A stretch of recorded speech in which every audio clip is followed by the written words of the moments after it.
So hi! Welcome and welcome back to my YouTube channel, and for today's tutorial, ituturo ko sa inyo kung paano nga ba mag-register ng Go Extra 109 sa ating Globe SIM. But first, can you subscribe to my channel and don't forget to hit the subscribe button and the bell to notify you for my new updates. And once you learn more, just keep on watching and let's start.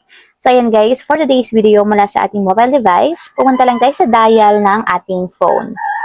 And dito guys, sa dial lang natin is asterisk 143, number sign or hashtag, and then call. So, after nyan guys, dito, piliin lang natin dito yung number 3, which is yung Go Extra. So, type number 3, and then send. And ayan guys, dito piliin naman natin yung Go Extra 109. So, nasa number 2 siya. So, type number 3, and then send.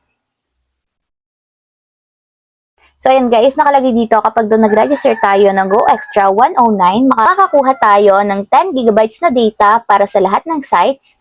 At bukod pa doon, meron pa siyang additional na 4 GB of 5G. So, meron din siyang only all-net calls and text. Valid na yan for 7 days for only 99 pesos. So, napakasulit na siya guys kasi Go Extra 109 siya pero ang babayaran lang natin is 99 pesos. So, para ma-subscribe or ma-register, type number 1 and then send. So, ayun lang guys, ganun lang kasimple kung paano nga ba mag-register ng Go Extra 109 sa ating Globe SIM. If you have a question, can you comment down below and don't forget to hit the subscribe button and the bell to notify you for my new updates. And thank you for watching!